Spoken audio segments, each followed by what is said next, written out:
And this is again why it is very different than a World Cup. You're actually playing a competition which I don't know exists in the world. You found a compromise, yeah. Found a way to work around it. I feel like you need to draw a nice, pretty diagram that we can... There's been a lot of pretty diagrams being drawn. If you're not good at geography, you're not enjoying this podcast. That might seem a bit absurd to some, but that's what they're trying to create. It's this Ryder Cup idea. Can we create something around that where it's Northern Hemisphere versus Southern Hemisphere, even though Japan aren't in the Southern Hemisphere and they're included in the Southern Hemisphere, so this isn't going to help. But, and welcome to episode 4 of the Players Podcast, brought to you by International Rugby Players Association. My name is Owen, and I'm joined by Conrad Smith, Chief of Rugby Operations at IRPA, and Head of Women's Rugby, Rachael Burford. On the show today, we're talking about the recent Nations Cup / Nations Championship. It's North v South every 2 years in July and November. It's a competitive format for once. And there's a finals weekend, and if you believe the hype, it will redefine the future of rugby and, quote unquote, unlock the true value of the sport. Now, on the other hand, some critics might say it's more travel for players, less opportunities for emerging nations, and promotion relegation is still a question mark. We have a lot to talk about, so let's get stuck in. Conrad, where do we start on this one? Maybe take us back and remind us where this idea came from for what's now the Nations Championship. Yeah, it's been a long road. I think, man, you can go back. So originally in the men's game anyway, the men's 15s, the July and November windows were organised around an agreement made in San Francisco, referred to as the San Francisco Agreement, before my time. Don't even know when that was agreed.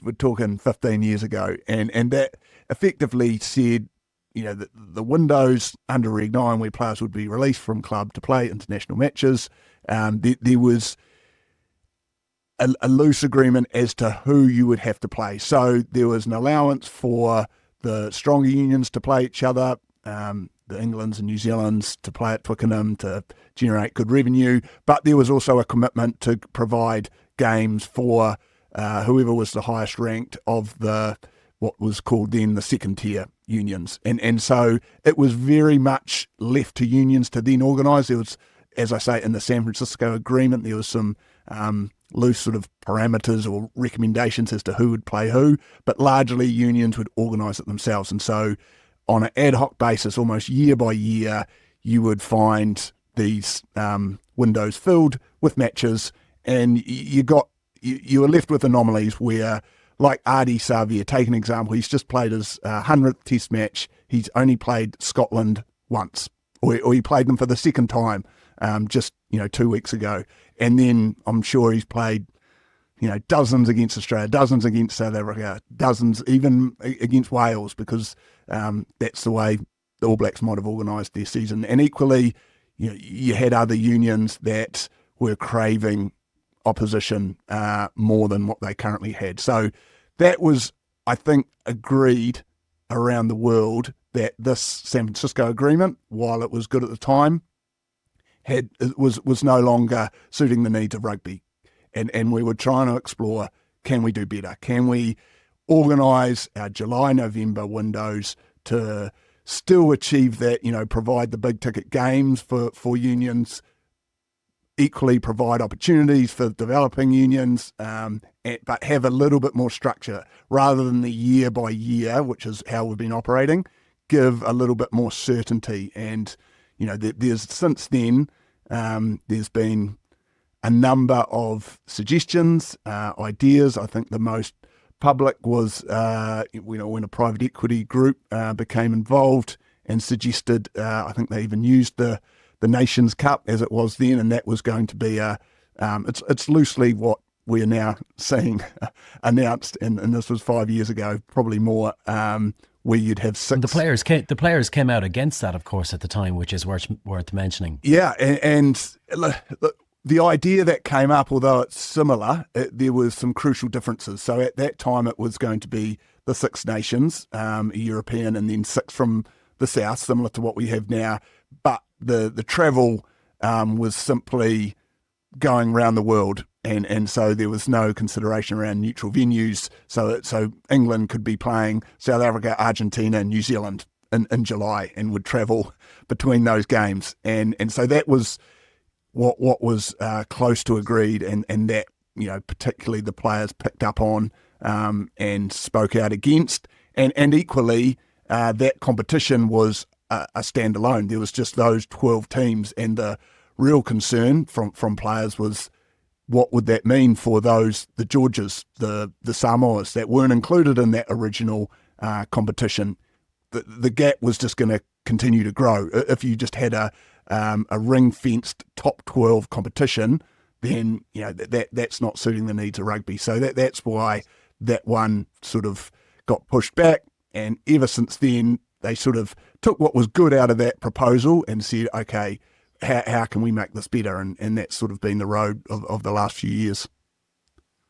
So this is formalising the July and November tests into a competition, into a competitive format, and packaging it up for broadcasters and fans, etc.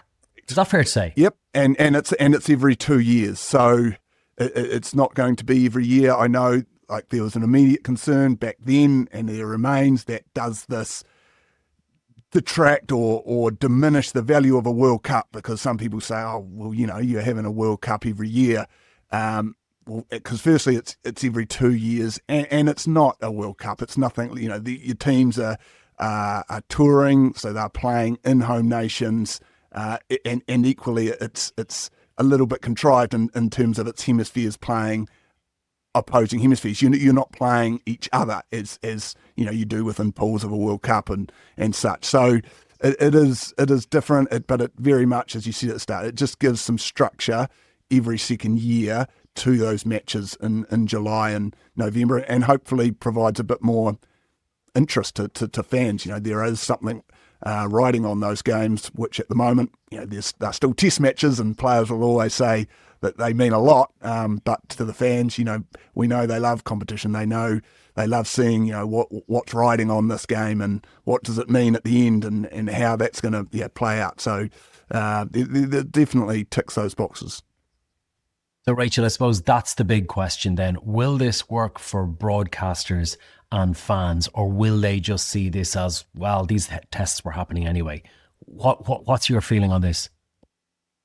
Well, I think there will definitely be a mindset shift on this, and I think it benefits all. Whether that's you're the fan in the stadium, you know what you're following, you know what to expect, you know that there's something at the end of it that everybody's playing for.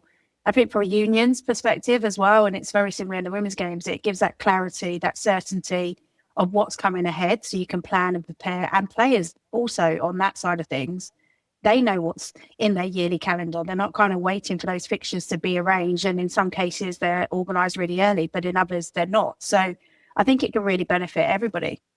So we're still allowed to call them tiers, or maybe we're not. Let's call them tiers anyway for now, for the purposes of this discussion. Top tier, Nations Championship.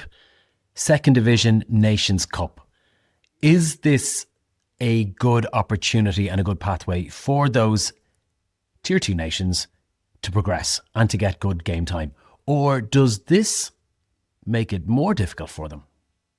I think that depends who you ask, and because it's a really good question. And as I said before, that was definitely the reason for the pushback on the original proposal, because it was very much seen as a ring-fenced top 12. So this is a 24-team competition. So as you said, a Nations Cup is being played at the same time. So those next 12 ranked teams are equally playing their own competition.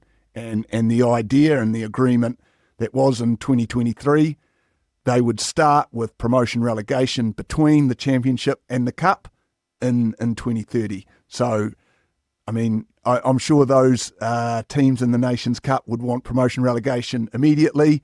That was a bit of a sticking point. I think players themselves, even the ones in the top division, were saying, look, let's start promotion relegation straight away. Naturally, there's pushback from unions who see that as a huge financial risk if they were to be relegated in the first year. So, in the interests of negotiation and agreement, it was felt that at least allowing the competition to be set up, so they play the first two iteration. So over 4 years, you establish a competition. The teams naturally in the top in the championship wanted to make sure that the cup establishes itself as a competition, so that in the event that they're relegated, they're getting relegated into something that already has a bit of status and has maybe a good broadcast. And so if they are playing in it, they are going to get some people to come watch the games. So that's sort of where the negotiations reached. And look, I still think it's better than what we've got. Like, you straight away, you look at a Georgia and they would say, look, we have to wait till 2030 before, we're already knocking on the door. Arguably, we should be involved in that top tier already, and we have to wait to 2030. But again, if we went back to San Francisco agreement, you're not going to have any games like that. That's how outdated that model was. So, I can see both sides, but I still think if you sort of step back, it's better than what we have. Yeah, that second tier, if we call it that, is so vital for all the reasons that we've said about the cup competition, in terms of that certainty, guarantee of matches. You're still playing for something there, there's lots of opportunities for growth, but that meaningful competition that is happening year on, year out. Not only does it allow the unions to invest and plan and prepare, but it also allows the players to as well. And the majority of those unions playing in that Nations Cup, this is a huge step forward. So, I mean, we've got Hong Kong have qualified into that. Uruguay have qualified into that. They are going to have 3 tests every July, 3 tests every November that they wouldn't otherwise have. As Rach says, they're finally going to be able to plan for those matches. So, and you can apply this to Samoa, Tonga, USA. So outside of, look, we understand that there's Georgias that are probably saying we want to be up in that top echelon immediately, but the vast majority of those in the Nations Cup, this is a huge step forward. They have a calendar they can plan for. They can build, a pathway for their players, for their development. And if you ask any of them, they don't need promotion on the table at this point. Like, they don't. To be honest, they don't want to be playing the All Blacks, England, Ireland, over July, November. That's not going to suit their programs at all. And so, this is what's tricky when you're trying to build a competition that caters for so many needs and so many different unions. But again, if you went back to the majority of those unions and what this is offering, it's a definite step forward, and they're very excited, obviously, by what this provides for them. There's a 24-team Rugby World Cup to think about as well. So there's obviously this will help those lower ranked teams get prepared for that. So let's just go to the format again. Finals weekend is now a thing. So this has been the much argued about fourth weekend in November, which means that the top teams, so the top team in the south will play the top team in the north. And you actually spotted one in this, Conrad. You could actually have a team.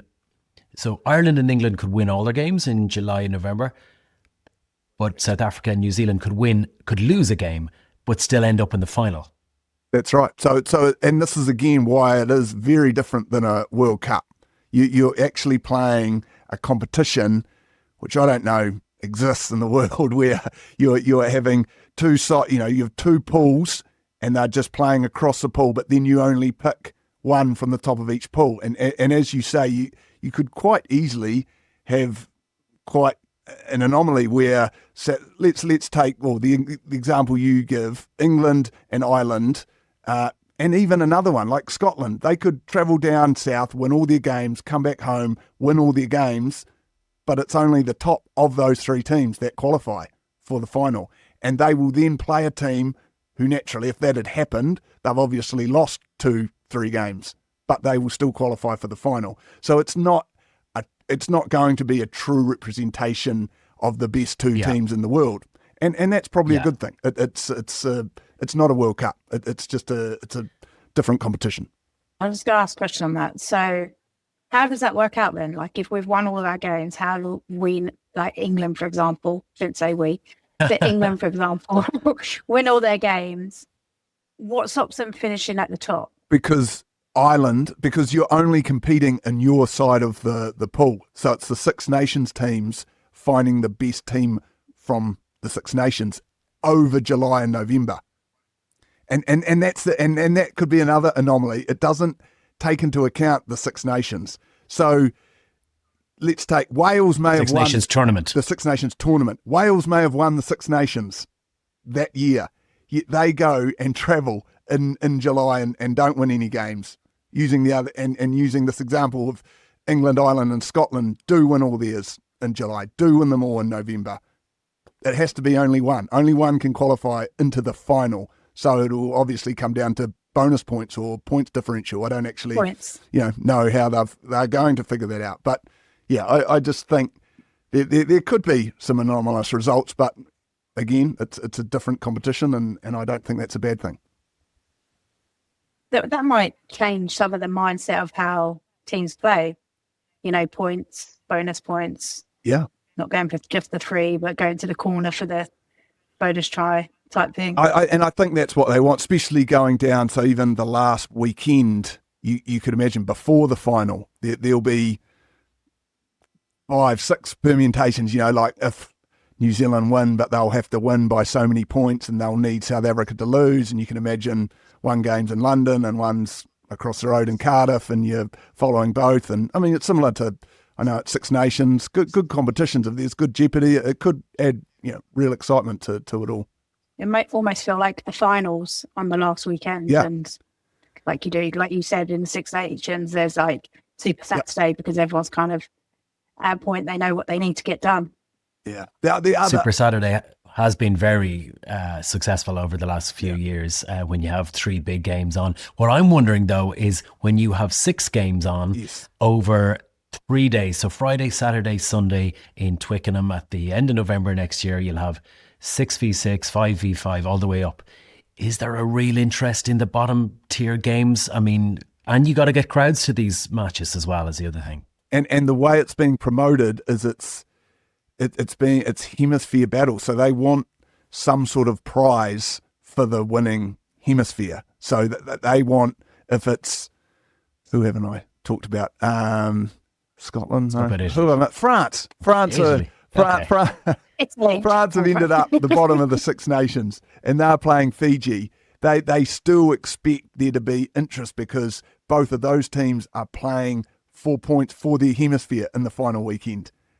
That might seem a bit absurd to some, but that's what they're trying to create. It's this Ryder Cup idea. It's been mentioned a number of times over the last few years. Like, can we create something around that where it's Northern Hemisphere versus Southern Hemisphere, even though Japan aren't in the Southern Hemisphere and they're included in the Southern Hemisphere, so this isn't going to help. I can see there is potential there. I think there is potential there, and there probably needs to be. If you're going to play these 6 games, you want something riding on it. But is there going to be prize money for all the hemisphere? Like, for me as a Kiwi, to be suddenly thinking that I'm on the side of South Africa and Australia and that we're all in this together, I don't know. It's such an interesting dynamic to think about, to be partnering with people like we watch with the Ryder Cup. Like, obviously all of Europe get behind it, and yeah, it is fascinating how the crowds will respond as well. How the fans engage with the hemisphere teams as opposed to their country teams. Well, because take, for example, the first year. So the games in all the finals are in London. Are a whole lot of English suddenly going to be supporting the Scottish or the Irish because they're on their side as the Northern Hemisphere team?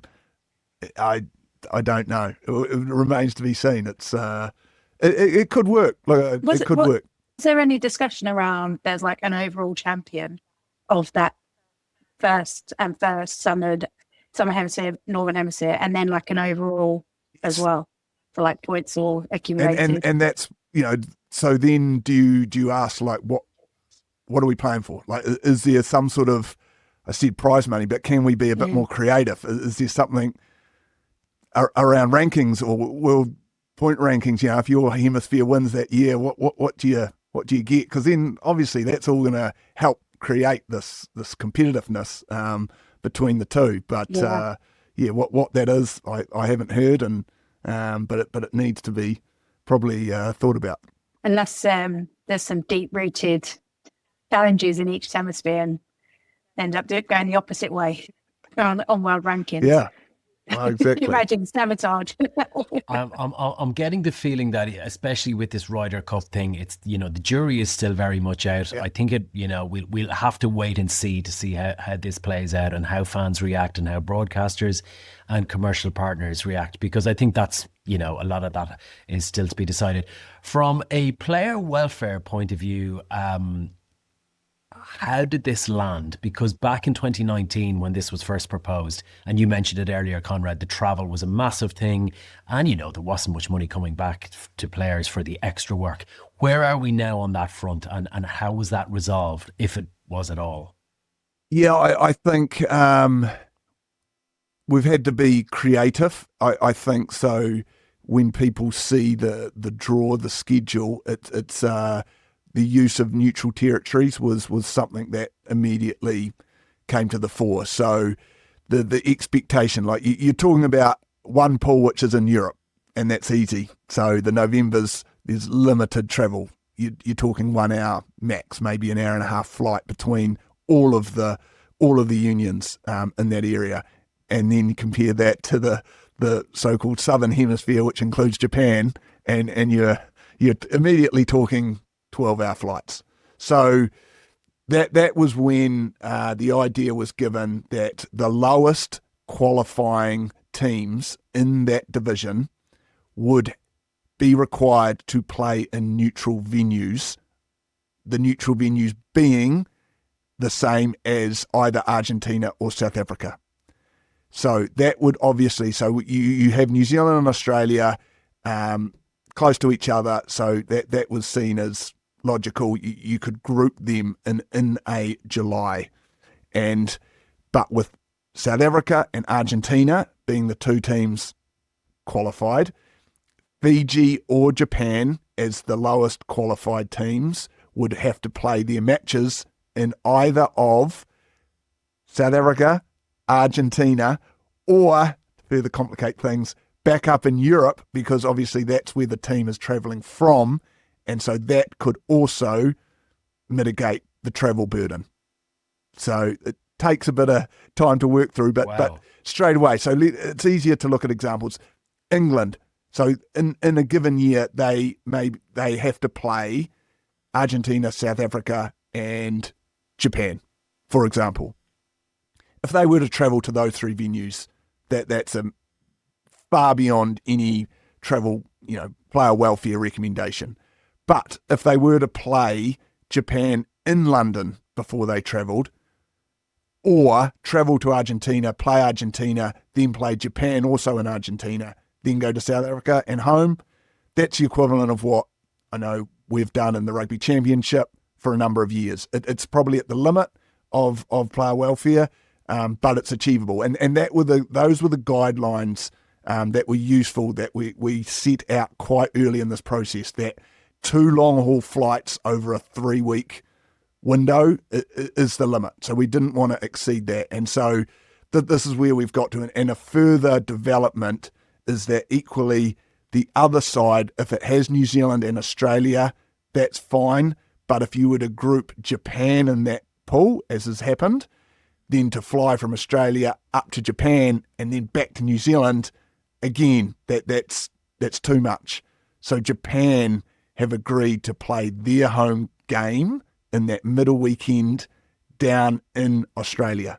So a team, using an example again, say Ireland, they come down to Australia, play Australia, they would then stay and play Japan, then travel to New Zealand and then return home. Not have a back up to Japan in the second week, back down to New Zealand and then home. Make sense? You found a compromise, yeah.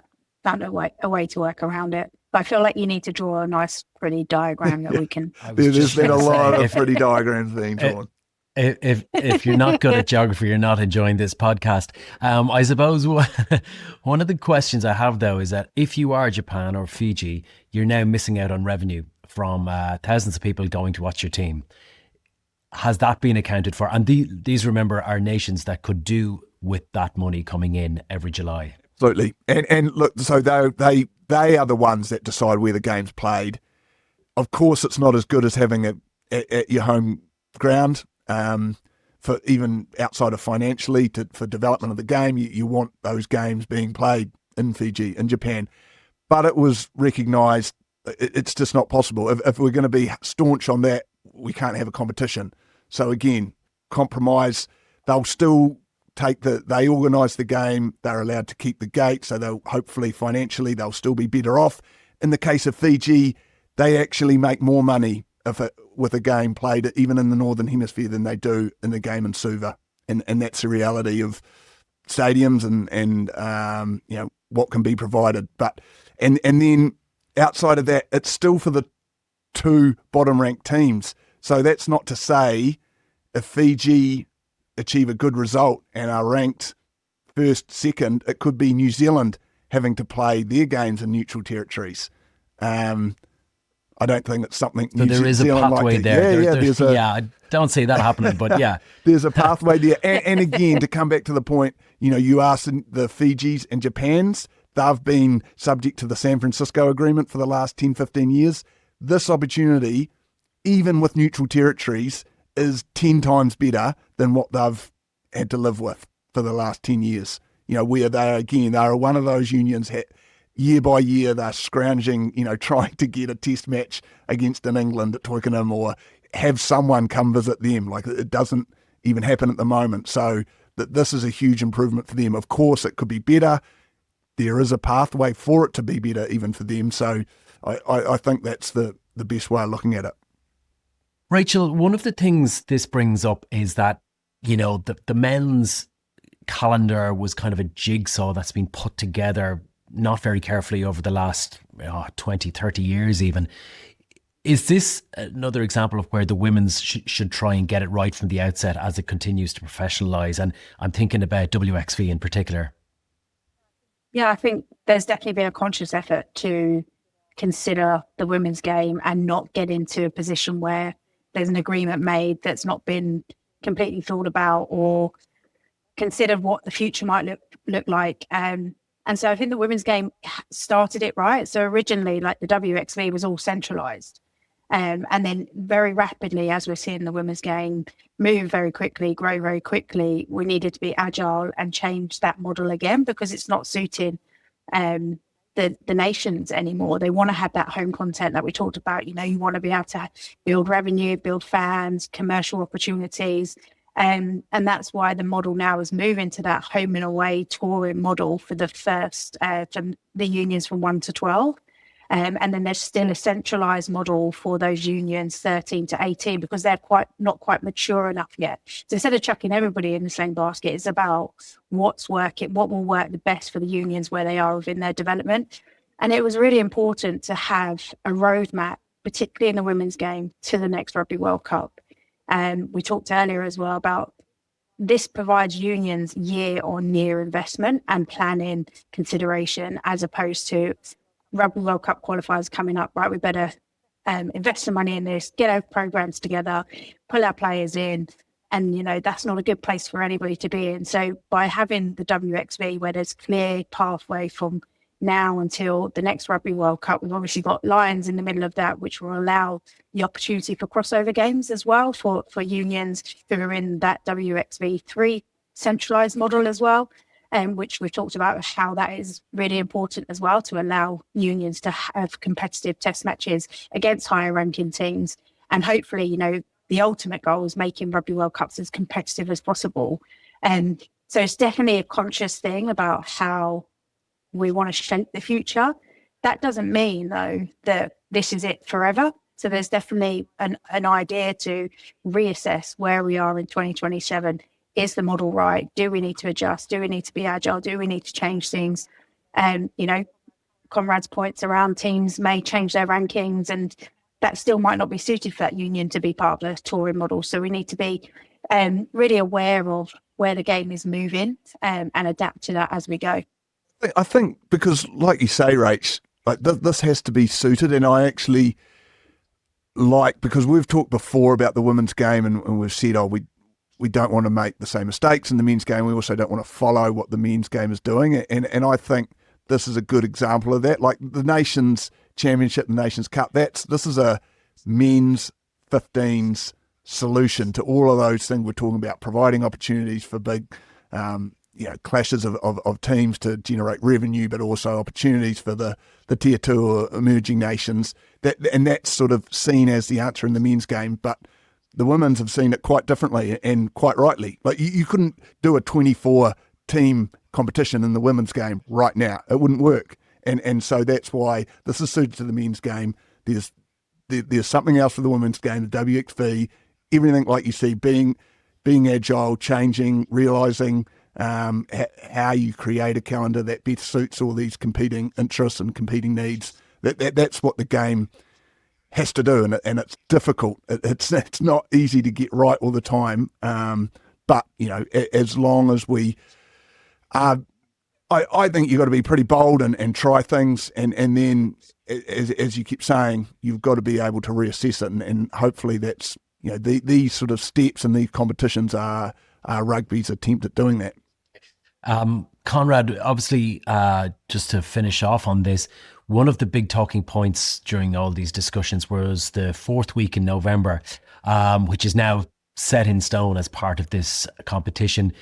Was there pushback from the clubs, and are players going to get squeezed on this? Because this sounds like, for the top players anyway, one more week of rugby that they didn't have before. Yeah, this is absolutely one of the big issues. And to give a bit of context, so under Reg 9, there was previously a 3-week window in November. Some teams played a 4th match. I know as All Blacks we often did, but that was what was agreed outside of Reg 9. What has been agreed in 23 was that now there is a 4-week block in November. So this allows for, and just in those years of the Nations Championship. So all players will be released for those 4 weeks. As almost as a compromise with the Six Nations, this is why the Six Nations has been shortened in those years to allow the clubs, because obviously the clubs, the professional privately owned clubs, the LNR, the PRL, they said by extending this, you're encroaching on our window. It's one more week you're taking out of our club calendar, and so this was given back to them in the Six Nations. That's a oversimplified version of what happened. The player, though, then looks at this and says, all the players got is one extra game, because now the player's going to be asked to play 4 weeks across November and has a week less. This is the Six Nations players during the Six Nations competition. So, and this actually is contributed to a large extent with the development of the player load guidelines, because this is the whole area. Like this is the way players came back with it, to say these demands are asking more and more of the top players, because we're the ones that are going to be playing test matches and then be required to come back and play in club games. And so, I mean, we've talked about the player load guidelines, but one of the guidelines, the recommendations, is that players that play 3 or more consecutive internationals, the recommendation, they should be given a week of no contact. So if they are to return to clubs, they shouldn't be asked to play or expected to play the following week. And that's largely born out of the development of this competition and seeing where this was all heading. And I just think that this is a real concern. We're supportive of competitions. We're supportive of this idea. But if it's going to mean a player plays 4 weekends in a row, which ends with a final, potentially for that player to then be asked to go back and play and go straight into a club competition, this is not sending the right message. This is not in the interest of player welfare at all. And it doesn't mean we can't do this competition. We just need to be simple and sensible in our approach. If there are guys that play in all 4 weeks, our suggestion is they're the guys that get rested. There's not going to be a whole lot of players. Like that's a simple approach, and that's the approach that we've taken, and that's effectively how the player load guidelines all started, and there's been a whole lot of other benefits we see running off that, but it was very much one of the key reasons that led to their development. Right, well, I suppose, from a fan perspective, from a broadcast perspective, and now from a player welfare point of view, we are going to look with interest at this tournament when it runs in 2026, 28 and 30 and see how it develops. My thanks to you for tuning in. Thanks to Conrad in New Zealand and Rachael in London. Great as always to have you. Would be really keen to get your views on what we discussed this evening, the Nations Cup and the Nations Championship. If you have any thoughts, find us on social media at International Rugby Players and leave your thoughts. Otherwise, rugbyplayers.org will give you all the information, and remember to subscribe so you don't miss any podcasts in the future. Great to have you as always. We'll talk to you on the next podcast, which is coming soon.